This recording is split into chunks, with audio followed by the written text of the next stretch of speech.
I never want to be 80 years old one day and look back and wish that I did a bunch of things. Meet Rachel Kolisi, the co-founder and CEO of the Kolisi Foundation. Rachel shares how she takes charge of her life and skillfully balances her family responsibilities, all while leading the Kolisi Foundation. As a parent, how do you not force what you want for your kids and let them become their own beings? My wants for my kids are for... Currently now, you're doing a lot of things. I mean, let's start at the base, being a mom, a wife, and then we go into running a foundation. How do you find the harmony between everything to ensure that, you know, things are thriving and not just keeping your head above water?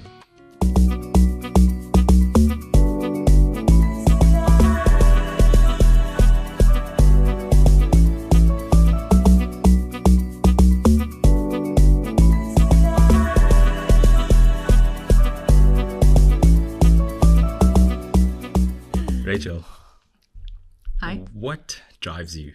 Why do you do what you do? I don't know. I haven't really thought about what drives me, but I don't like the idea of wasting life, and I don't like the idea of wasting opportunities. And I think this really unique position that I've kind of been placed in, there is so much opportunity. And so I never want to look back. I did this thing once. I did a bike ride from a cycle from Kimberley to Cape Town. It's 1,000 kilometers over 6 days to raise awareness about hunger in South Africa. And I remember thinking, like, why the heck did you do this? But I never want to be 80 years old one day and look back and wish that I did a bunch of things. And so I think what really drives me is just not wasting. Just not wasting. And, you know, we live in a society, in a world, in a time where there is so much waste. Waste of our minds, of our opportunities, of our love, our hearts. And so, yeah, I think just wanting to leave feeling fulfilled one day. You also strike me as a person that's very ambitious, has this thing and then just goes for it. You know, was this kind of cultivated from your early childhood? And what is that environment like, you know, growing up in the Eastern Cape? Yeah, so I definitely am ambitious, and maybe partly because I grew up as one of 5 siblings, so one of 5 kids, and so I've got 4 siblings. So there was always some good level of competitiveness among us, healthy at times, but yeah, I also, growing up in the Eastern Cape, grew up in a very small town known as Makanda, formerly known as Grahamstown. And there was never anyone in I was actually chatting to my sister-in-law last night. I was saying there was never anyone that ever came to Grahamstown that you'd be like, wow, I want to be like that. Something that was tangible and felt like you could go out and achieve what that person had done or something similar. So the most we had was Mark Shuttleworth and Natalie du Toit. And those were the 2 people that I remember vividly because they were the only 2 really influential South Africans that came to Grahamstown and did a talk. But I was always drawn to wanting to be successful, just never knew how. And so, yeah, I think partly because I grew up in a big family and partly because I grew up in a very small town, ambition just kind of was front and center for me growing up. But also, like, hustling, working 5 jobs at one point in your life. I mean, that for me takes a certain level of, one, of course, hard work, but also it's the mentality of actually going out and, you know, doing this. I guess I'm trying to understand, how did that develop? Yeah. So I had limited options because my family was not very financially well off. And then being 5 kids, studying wasn't necessarily an option for all of us. I am not an academic at all. And so even getting a bursary or some kind of financial support to study wasn't an option for me. And I was always drawn to people that I met in my childhood that had become very successful. And when I talk about success, at the time I was a child and so didn't understand holistically what success was, but at the time, financial success. And so I was always drawn to people that had made a success of their lives without having to study. And I, at like 11, 12, 13 years old, would have deep conversations with these people. I'm like, how did you do it? And I would ask like so many questions. And I remember some worked in fish shops, you know, wrapping in a newspaper and doing deliveries. Others did like bakery runs. And, you know, there was nothing flashy or nothing that felt out of reach for me. And so I was like, I can work hard. I just need an opportunity. And so growing up, I mean, from 13, 14 years old, everywhere where my sister waitressed, I would do holiday jobs at that restaurant and be a runner. So, you know, the waitress's assistant pretty much. And so, yeah, I started making money from quite an early age, 13, 14, and I would have a little bank bag next to my bed, and the waitresses would tip me at the end of the night, and sometimes some of the customers would tip me as well. And I loved that feeling of working hard and making my money. And then I think that kind of stuck with me throughout, that it never became a thing of my money comes from somewhere else. I never got money from my parents, and it just wasn't available. And so I was never spoiled. We always had to work hard. We had very little in the fridge. And so, yeah, I think I just from a young age just realized I like this feeling. I like working hard and being rewarded for it. And I like the fact that I can do it myself. I don't need to depend on anybody else. And so I did holiday jobs for as long as I could, and then finishing school, studying wasn't an option, so had to get into work somehow, and managed to get a job as a waitress at a I was going to say terrible little pub. It is a terrible little pub, but I don't want the people, if people listening know that I've worked there, that I worked with. But yeah, just like it's a great way to learn about people and learn to interact with different people, different situations. My steak is not cooked right. My coffee's too cold, you know. And so you kind of have to adapt with how people treat you in all these different areas. So yes, 5 jobs at one point, but I've never been afraid of hard work ever. And I'm also, even in the position that I'm in now, I am never afraid at starting again. God forbid we lost everything and we had to start all the way from scratch again. I would have no problem being able to do that. But I know tons of people who are very successful that would crumble and break having to start again. So that fear of failure doesn't exist. No.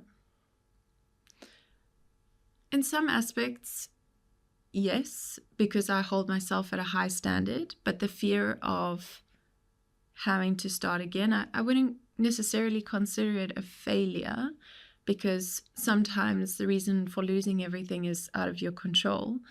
But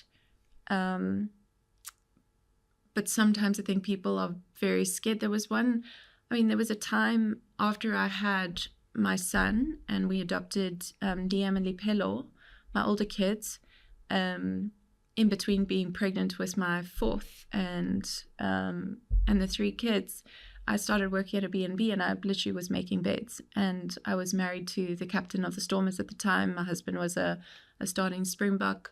And so everyone would assume, you know, everything is, you're set financially, but it's ingrained in me to be independent, to have my own things.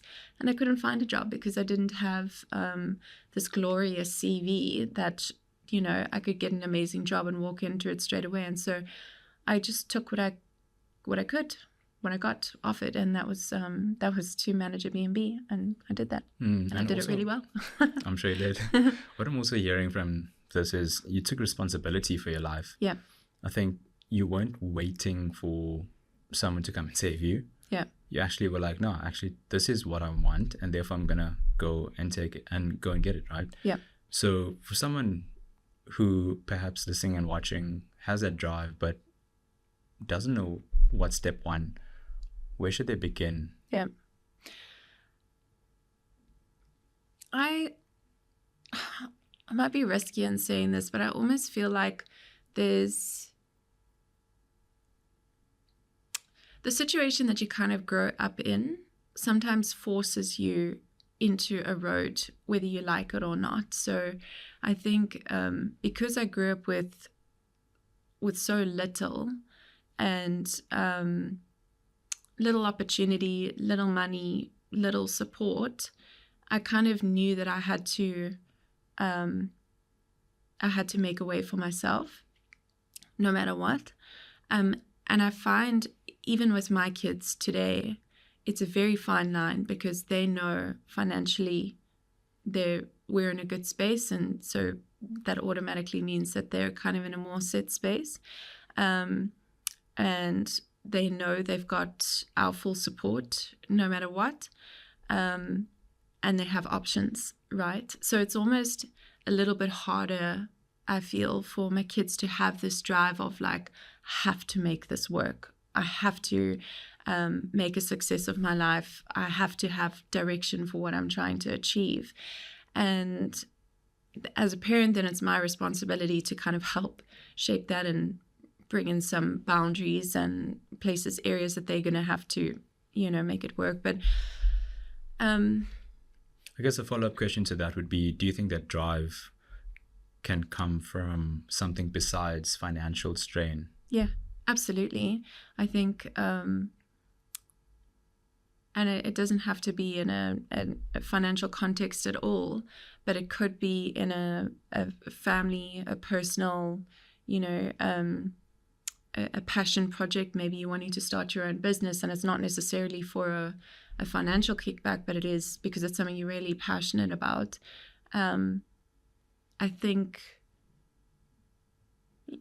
you have to spend a lot of time almost digging for that drive and digging for the ambition, and not just, it's not ingrained in everybody. It's not with everybody. And so if you feel like you don't really have this, like, I don't know, almost like this fire behind you to push on the days that you really don't want to, then I would recommend starting to get really intentional about your days and your time and your planning, just because it takes a time to kind of start creating a habit in your life. And if you don't have the drive to get up and do something, then you have to start making a habit of it. And that requires a lot of intention and a lot of planning. But yeah, I mean, I had this conversation with my older kids, more Liam, because he's 22 now, but there was a stage where he was sleeping until sometimes 2-3 in the afternoon, and I was like, mate, your opportunities and your time are just gonna, they're gonna go, and you could be using this time for pretty much anything: planning, working out, wanting to start whatever it is. You could be using it, but to me, I was like, just what a waste, what a waste of such a talent, an incredible human being, and such an asset to humanity. And so, yeah, I think if you don't have the drive, then you've got to find it and put it in place. Quick one. Over the past year, we've been sharing stories of impactful individuals across the continent, and this channel has been growing thanks to each and every one of you tuning in every week to watch these videos. But we have noticed that more than 70% of you who watch this content are not subscribed. So please hit that subscribe button, and I promise to bring you the stories of more impactful individuals across this continent. As a parent, how do you not force what you want for your kids and let them become their own beings? Yeah, it's very hard. It's very hard, and my wants for my kids are for them to find exactly their sweet spot, right? Like exactly where they want to be in life, being able to live out their passions, just emotionally, mentally well and healthy. That's my big dream and passion for my children. And it is, I think, something that I struggle with most with raising them, especially while they're older, is just the fact that, yeah, sometimes I feel like they struggle to find this like big push. and this urgency for life, right? And this urgency to just make the most of it and try not to kind of offload that on them constantly is really challenging. But yeah, For you and most parents. yeah, I mean, I hope so. And if anyone's got it right, then please let me know. But yeah, they're amazing kids, and I know they're doing the best they can. And I try to put things in place so that there's boundaries for the amount that they can access from us. And I'm not talking about just financially, but connection-wise, opportunity-wise, just because I think it's an important part of development is understanding who you are and really having a strong identity, and then going out and making a success, just being so sold on who you are as a person and what value you have to add in whatever form it comes into humanity, then I think it's really important for them to find that. And in order for that to happen, we have to have boundaries in place. Otherwise, they're just constantly accessing what's available to them until it's not. Just consuming. Yeah. Consuming culture. Yeah. Currently now, you're doing a lot of things. I mean, let's start at the base, being a mom, a wife, and then we go into running a foundation. Yeah. How do you find the harmony between everything to ensure that, things are thriving and not just keeping your head above water? Yeah. I'm not going to lie. Sometimes I do feel like I'm keeping my head above water. But I try not be naive about when I'm in a season like that, and actually just being honest about it and making sure that I'm putting things in place it doesn't become my living space and my area of functioning just constantly in survival mode. Because it really can, and it can start almost becoming addictive, I think, in some way, of just living on the edge and living with your head just above the water. And so you kind of have to be careful about being there too long, because it can become very comfortable, scary, uncomfortable. I think at the moment, yes, I'm doing tons. And yeah, just having moved, doing an international move as well. I've done 3 moves actually in the last 12 months, and one of them an international move. It's been insane. And then alongside that, I'm the CEO of our foundation and a director of an investments company that we have. I mean, this all kind of has to work alongside each other, of making sure that this very short time that we have to make the most of all the opportunities that come, we are using that well and being strategic with that, but not at the cost of missing our children's lives. And so one of my biggest things is I'm really organized as far as the schedule for my day. So I know exactly how I'm waking up, what the plan is. I prepare as much as I can the day before for the next day. So getting kids' school stuff ready, all the small things. And I think this is sometimes underestimated. All the small things in our day land up accumulating so much time. And maybe there's some areas where we could all be doing a lot better of just the small things that we could pick up on and start preparing for. But my day is literally scheduled from 5:30 in the morning until, I probably schedule till about 7 p.m. at night. And then I just stick to the schedule as much as possible. And wherever I am throughout the day, I make sure that I'm fully present in that moment, because my day is organized. I know that right now in this podcast, I can be fully present. I'm not getting a phone call where I need to be like, I need to be thinking, who's phoning me? What could it be? Am I supposed to be somewhere else? Or when I'm spending time with the kids, the phone, the laptop, everything is away, because this is time with the children. So I don't like the concept of living a balanced life. I think that... Me and you both. Yeah, I think I think there's a cost to everything. I also think that there's seasons in life, that some are really busy, really hard, really challenging, and some flow a little more and are a little bit easier, a little bit lighter. And so I'm in a bit of a heavier season at the moment. And so I think, again, just this intentionality about how you live every day and how you function and work allows you to be present. But if you're not organized and you're a bit chaotic and you don't have someone on your team or with you doing life with you that is going to help you get organized, I don't know how you do it. I would find it very challenging. I think there's so much value in just being present. Yeah. Especially in a world where we're so distracted, our smartphones, from social media to like instant messages. Yeah. It's so easy to get distracted. Yeah. And of course, over time as a society, we've become more distracted.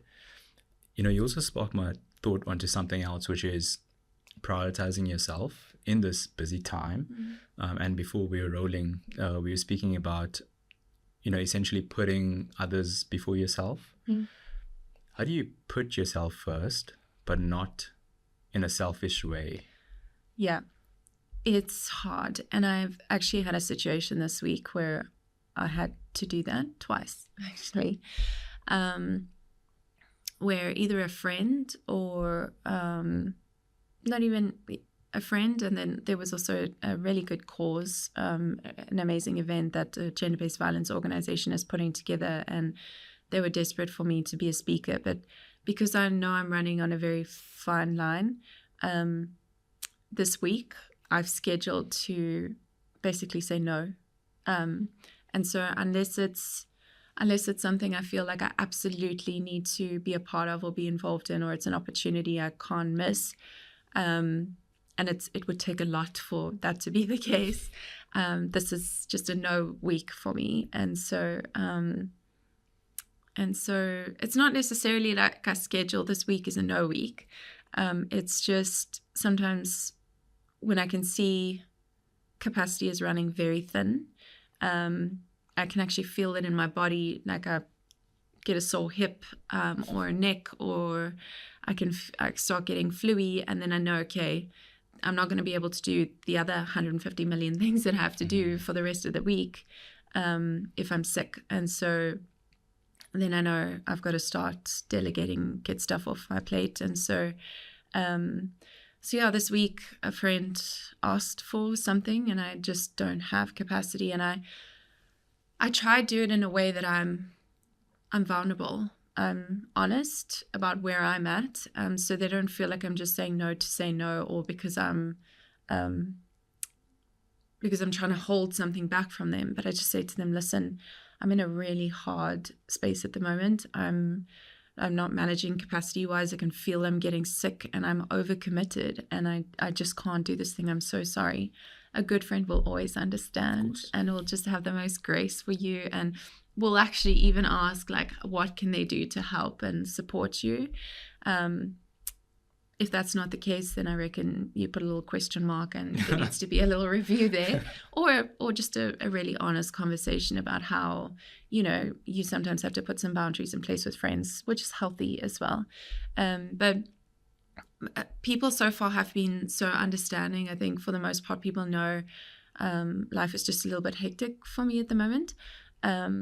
And yeah, everyone's been really gracious, but I always believe there's always a way to communicate something. It's just how it's done really then sets up the response that you'll get. And so if I had responded and said, so sorry, not available, she would have never understood, and it would have been really hard for her to kind of take that. But just being a little bit honest and vulnerable really takes you a long way. And even a phone call instead of a text, there's ways to do things. And I think this is where a lot of where we miss each other and a lot of almost small petty issues come from, is just not being able to communicate clearly and healthily with one another. Yes, I think that's definitely one aspect. And then the other aspect is just not having empathy for where the person's at. Yeah. I think that is, if you put yourself in that person's shoes, you'll see the whole picture. 100%, yeah. So growing into all that you're doing, and I know this is something that I also struggle with or have struggled with, which is maintaining quality relationships. Yeah. And relationships could be, your partner, with your kids, with friends. Yeah. Of course, because we are striving towards building something significant of impact, and of course, like there's all these other benefits of it. But as we discussed, at what cost? So how do you ensure that, those relationships are maintained? And I know for me, over the years, my circles got smaller, but the quality has increased. Is that something that you struggle with? Yeah, I'm 100% with you on having a smaller circle and high quality. And I've actually had recently some really hard conversations with really good friends of mine, where they've come to me and just said, listen, you're so busy. We feel like we don't know you. We never see you. You don't check in. A friend of mine's father was really ill, and she said it's like you didn't even know or care. And so I think for my friends, it's been really hard kind of on observing from the outside, or like when I visited from Paris to South Africa, they just said like, hey, you don't even let us know when you're here. We just see you working the whole time. And I was so grateful, because I was like, these are the people that we need in our life that actually hold us accountable when we're slipping in some areas. And I was firstly just grateful because I'm like, I've got bomb friends. I'm so grateful for them. But it was hard in the moment. It was really hard to take, because I feel like I'm doing the best that I can. But a relationship works both ways. It's not up to them, because life is not in a busy season for them at the moment, and it is for me. It's not completely up to them to be constantly checking in, especially if my season, I'm allowing it to continue kind of on this crazy wheel for so long. And so you kind of need those people around you to just say like, just a flag here that it's been a while now, and maybe you need to start just pulling in some areas. So yeah, and then relationships are always quite complex, but I think to that point about being present in the moment, and really just giving, when you are with people, man, the one thing, it's like a pet peeve for me, hey, is like when people are with one another, like at a dinner or something, and someone's on their phone. Like, it's just an absolute no-no for me. And it works on it's just something I cannot stand. I'm like, if you're going to take the time, then be there, be there, be present.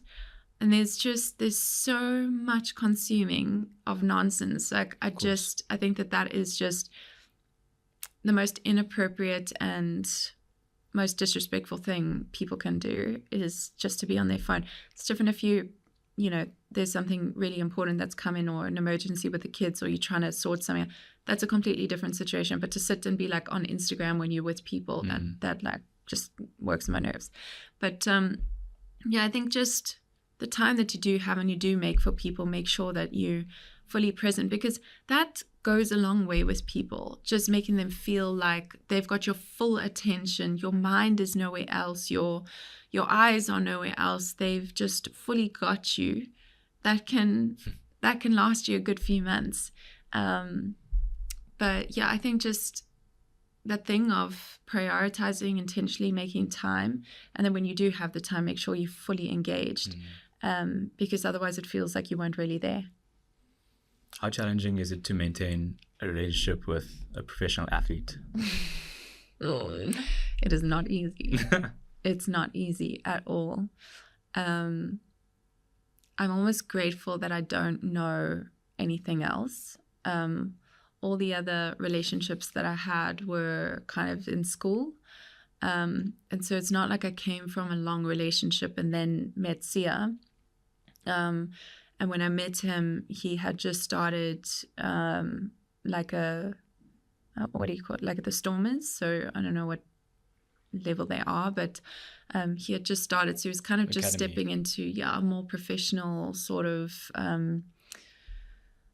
more professional sort of space. And so from the beginning, we've always had situations of him being away for 1, 2, 3, 4 months at a time.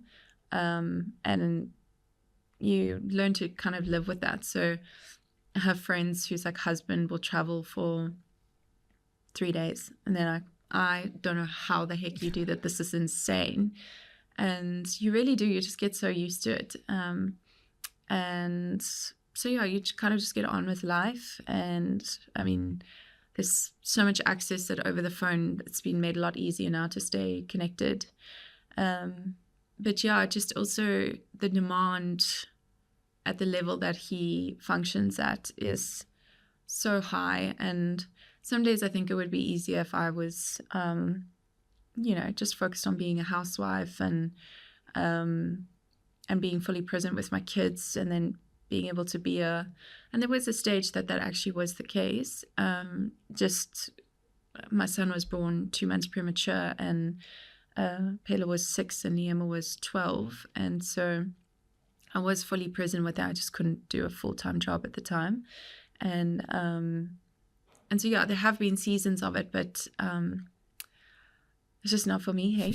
Like, there's so much. I understand that. There's so much I want to do and see and achieve. But I do the best that I can to support him. I try to get to as much of his big events as possible. But he's equally as supportive of me, and he's always wanted me to have something for myself as well. And so, yeah, we know that his career is going to be a season of me kind of making more sacrifices, but that will change, hopefully, in the future. Something that people don't speak about is interracial relationships. Yeah. And I'm actually in an interracial relationship. And when we first started dating, everywhere we'd go, people would stare. Yeah. And over time, I'd get used to it and tell myself a different story, and just not focus on the other people and just focus on my partner.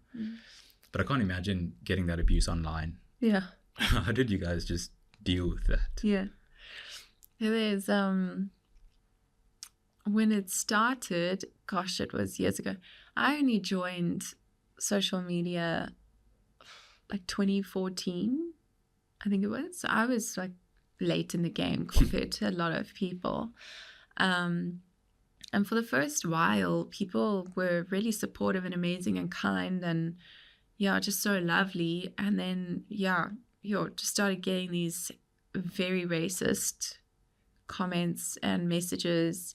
And I mean, it wasn't even just like a little comment. It would be like a page of just people's opinions and thoughts. I think in the beginning, I used to get angry, and I used to be a lot fiery online than I am now. Now I'm a CEO, I'm a professional, I'm a mom, and also I just want to treat people better, even if people treat me like nonsense. And so back then I used to be very fiery, and I would just, give it back, to people. But I remember doing a lot of media around it when it sort of started happening, just because I felt that I couldn't believe how regular it was still happening. And not only just for us, but I had so many people reach out in interracial relationships or mixed families, just reaching out saying like, it is horrible. And so, I started doing a lot of media around it just to kind of highlight what a problem it still is in South Africa, who, you would hope have moved on years down the line. And it's definitely gotten better over time. And I don't know if that's because we're kind of more in the public eye now, and people are like, oh, that's that family, and they, that's their setup and how it goes. Whereas before, a lot of people didn't know, didn't recognize us, if we walked out in public. And so they would see a black man, white woman, a colored kid, and 2 black kids, and then you could see they're almost like how, like, what is the, maybe he had a marriage before and the two, you know, you could almost see people trying to piece it together. But yeah, I think now people are just so lovely now for the most part. We still get messages now and then. I got some really joyful ones on Facebook recently. But you grow thick skin. And I think it's similar for interracial couples that kind of walk around. Eventually there comes a time that it happens so often that you actually just almost become numb to it and unaware. Smile and wave. Totally. And so you kind of just, you learn to almost ignore it. And that's because your skin has just gotten thicker. But I think it's really important. I never cared what people thought. And so if people had an issue with me being in an interracial relationship, then, you know, you wake up every day and that's a priority for you, and that's devastating. Like, I feel so sorry for you if that's the thing you wake up and think about. And that's the thing that gets you worked up. But I'm so happy, and my family's happy and beautiful, and it's amazing. And so, yeah, when people have snobby comments or whatever, then, you know, don't sweat the small stuff. Just let them be snobby and put them in a little corner. Yeah, that's some wise words. Of course, the upside of social media is, you know, having this big impact, just education, inspiration, and of course, you know, building up your presence so you can eventually monetize. Yeah. How do you decide on brands to work with? And the second part to that would be, you know, favorable terms towards you. Yeah. So I believe in goal setting. I love goal setting, and I actually do my goals on my birthday every year. I didn't do it this year. I'm just going to be honest. I was in a really bad space, and I was in Paris at the time and just really struggling. And I was like, you know what, my goals this year just to live. But it was very dramatic. And so I didn't do it this year. But for the last 5 years, I've been really organized with getting it done. But when I kind of set my goals, I always make sure I've got like a vision, mission statement, as well as values.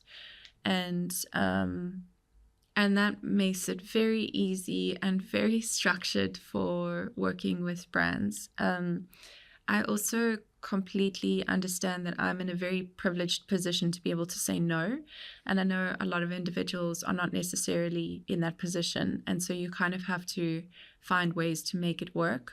But I've turned down a lot of really even sometimes massive opportunities if the alignment wasn't there. And sometimes even we would get across the line and have an agreement, but I would produce content or, you know, whatever it is, and they would say, oh, can you wear a shorter dress or more makeup or do your hair like this? And then that's just an absolute no for me. And then I just you know, I just explained to them, listen, it's not who I am and what I'm about.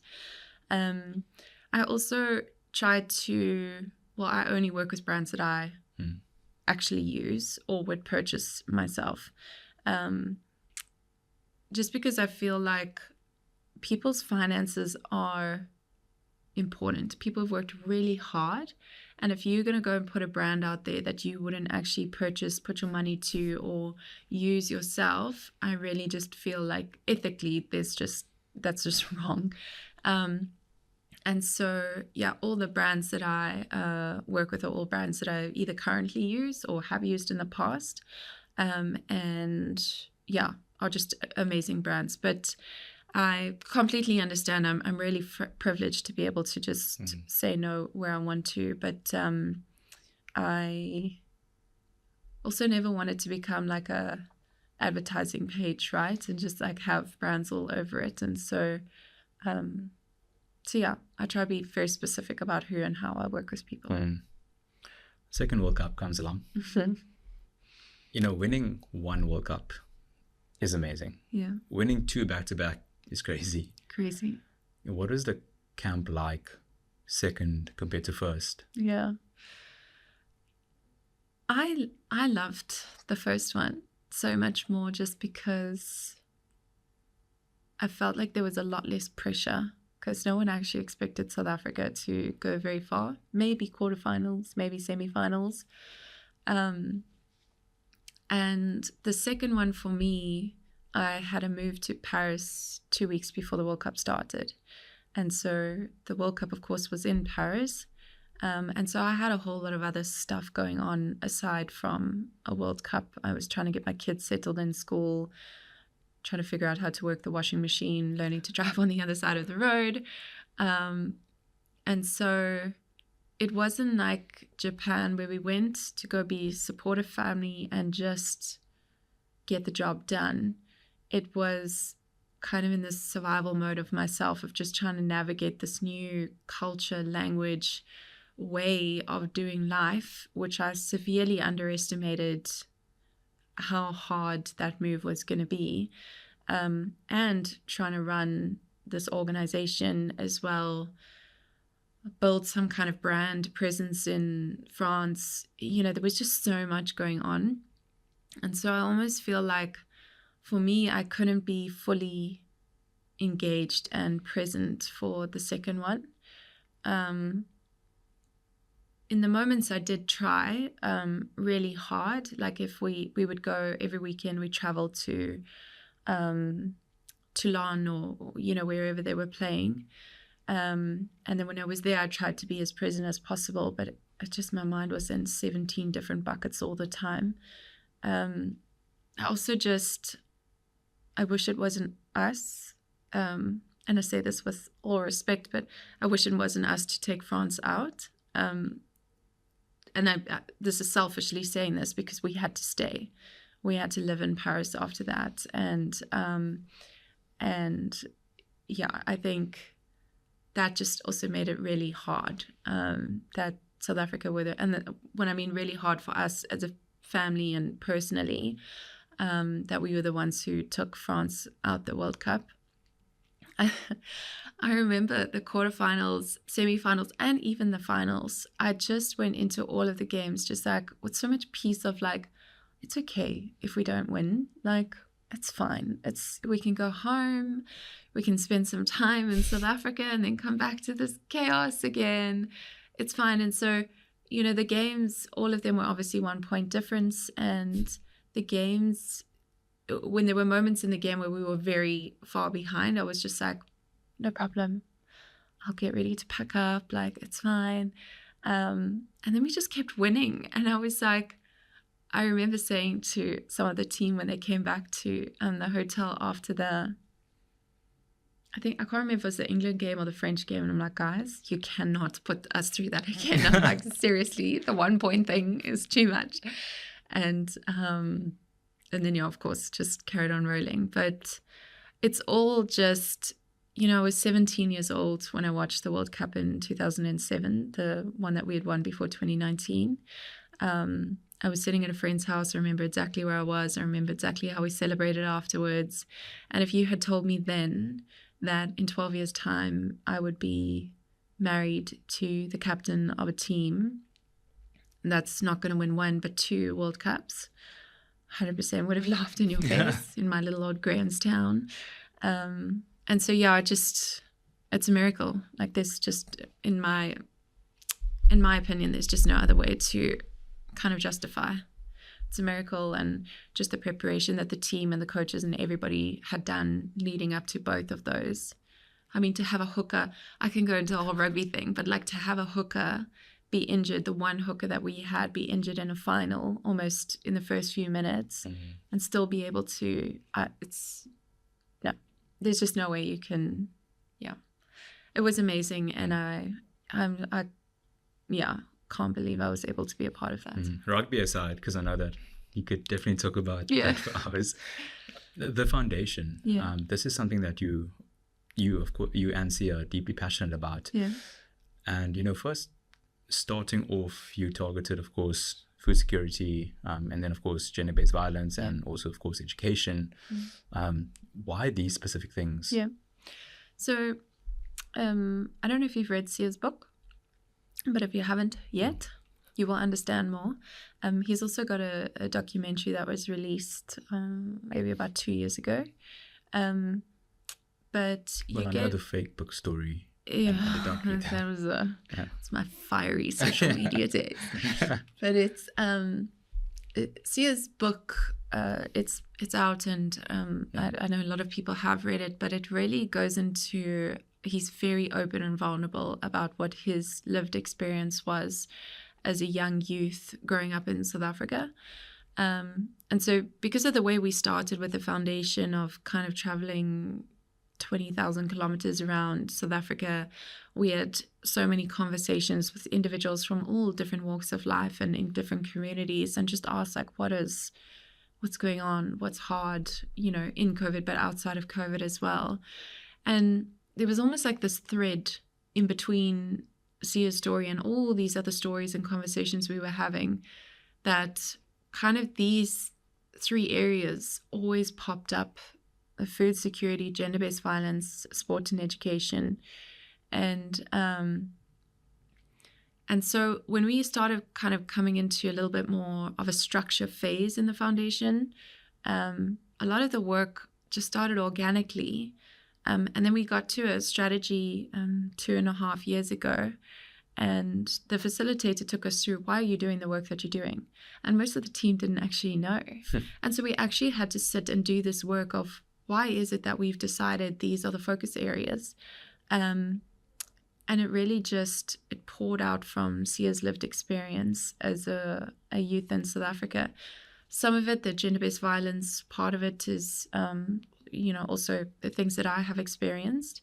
And so, just kind of taking the thread of all the conversations right at the beginning, with no vision, no mission, no team, no money, no nothing.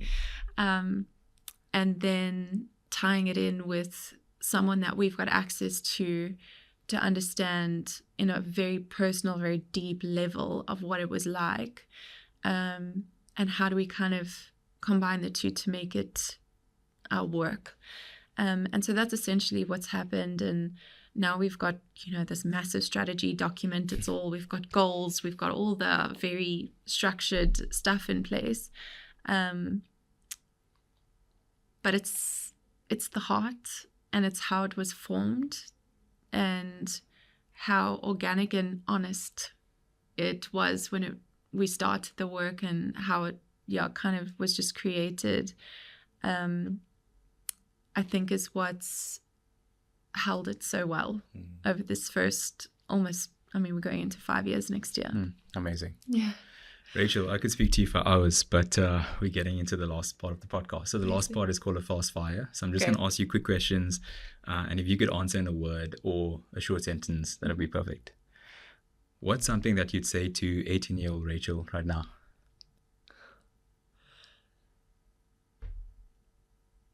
It's going to be okay. Short and sweet. Yeah. What's something you're letting go of in this season of your life?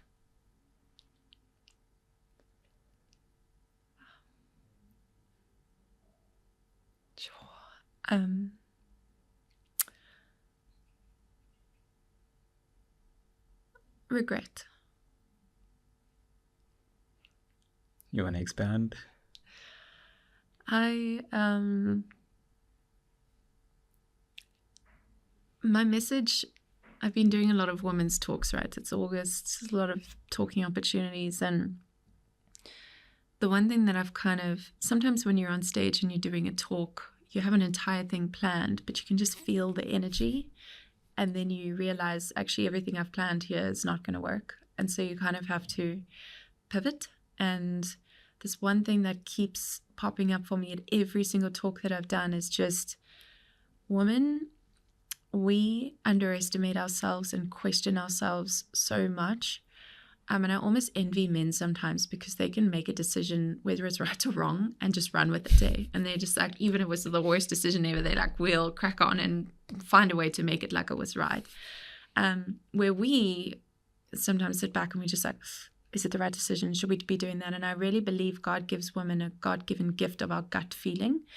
And I think in the last year, maybe, there's so many decisions that I've made, and I've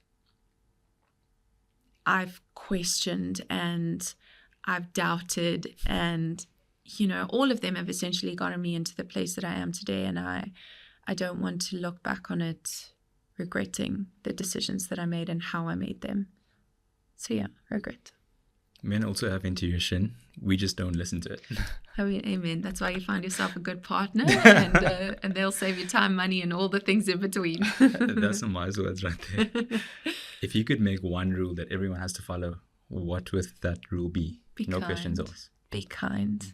Just be kind. Have empathy for one another. We are just in such a mess as a humanity as a whole, and we don't know how every individual is waking up, what they're dealing with. Just be kind, even to people who don't want to let you park.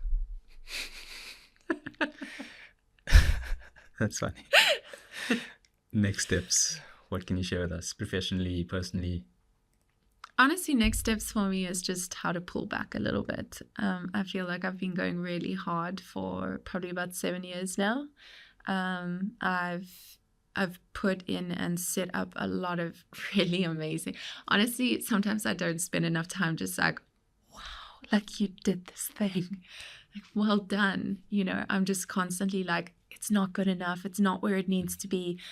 We need one more thing here. We need, you know, and I just want to create space to be able to step back. And so, yes, there's a million things that I can say. We want to do this, I want to do that, I want to da-da-da-da-da. But actually right now for me, a priority is just to slow it all down and reflect and maybe observe a little bit more where are areas that could be improving, doing things better. But yeah, definitely a season of just slowing down is on the horizon for me. Amazing. Rachel, thank you. I want to acknowledge you for the impact that you're making. Thank you. And paving the way for future leaders, and also just the impact that you're making holistically, whether it's educating, inspiring, and of course the work with the foundation. So yeah, thank you for your time. And right back at you. I think this podcast is so necessary. I think it's opening so many doors and spaces for so many people, and Lord knows we need more of it. So thank you. Thank you.